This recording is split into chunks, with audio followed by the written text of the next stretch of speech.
विद्युत चुम्बक। ठीक है, चुम्बक क्या है, चुम्बक के बारे में, मैग्नेट के।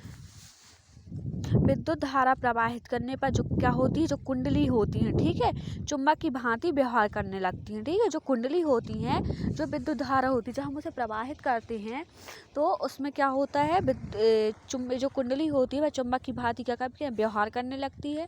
जब विद्युत धारा का प्रभाव, जो विद्युत धारा का प्रभाव होता है वह क्या होता है, वह समाप्त हो जाता है, तो कुंडली का जो चुंबकत्व समानता क्या हो जाता है, नष्ट हो जाता है। ठीक है, इस प्रकार की कुंडली को हम क्या कहते हैं, विद्युत चुम्बक कहते हैं। विद्युत चुंबकों को अति प्रबल बनाया जाता है। ठीक है, उसे हम क्या कहते हैं, बहुत ही शक्तिशाली, बहुत ही प्रबलशील बनाते हैं। ये अत्यंत भारी बोझ उठा सकते हैं। ठीक है, जो चुम्बक होते हैं ये क्या करते हैं, अब जो अत्यधिक भार होता उठे उसे क्या कर सकते हैं, उठा सकते हैं। ठीक है, इस प्रकार की क्रोनों में एक सिरा होता है वह एक सिरे पर प्रायः एक विद्युत चुम्बक, जो विद्युत चुम्बक होती है वह लगा होता है। विद्युत चुम्बकों का उपयोग कवच से चुंबकीय पदार्थों को पृथक करने के लिए भी किया जाता है।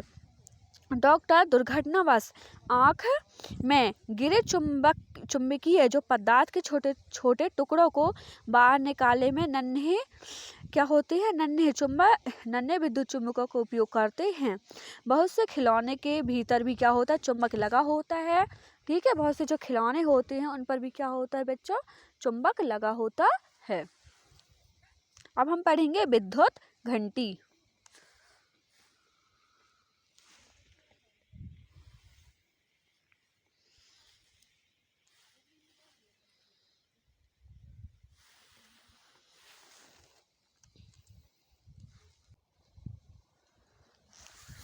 सभी विद्युत घंटी से भली भांति क्या रहते हैं, परिचित, मतलब सभी जो विद्युत घंटी होती है सभी उससे क्या करते हैं, उसको जानते हैं। ठीक है, इसमें से एक विद्युत चुम्बक भी होता है। ठीक है, एक विद्युत घंटी का विद्युत परिपथ दर्शाया जाता है।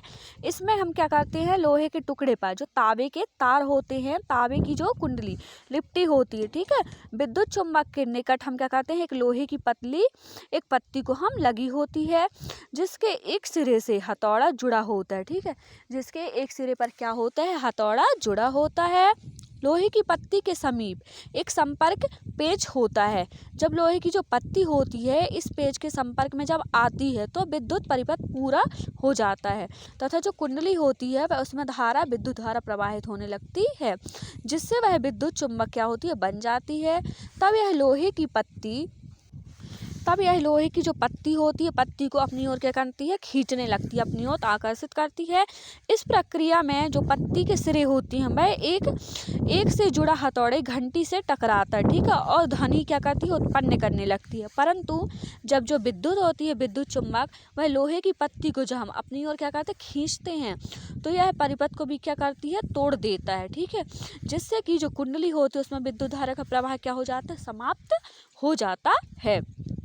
अब जो कुंडली चुम्बक होती है, ठीक है, जो कुंडली विद्युत जो चुम्बक नहीं होती है, यह लोहे की पत्ती को क्या करती है, अपनी ओर नहीं खींचती है, क्या करती है, अपनी ओर आकर्षित नहीं करती है। लोहे की पत्ती अपनी मूल स्थिति में आकर पुनः संपर्क पेच से क्या करती है, स्पर्श करती है। ठीक है, क्या करती है, स्पर्श करती है। इससे जो परिपथ होता है फिर से क्या हो जाता है, पूरा हो जाता है, और जो कुंडली से पुनः उसमें जो विद्युत धारा प्रवाहित हो रही है तथा हथौड़ा पुनः घंटी से क्या होता है, टक्कर मारता है।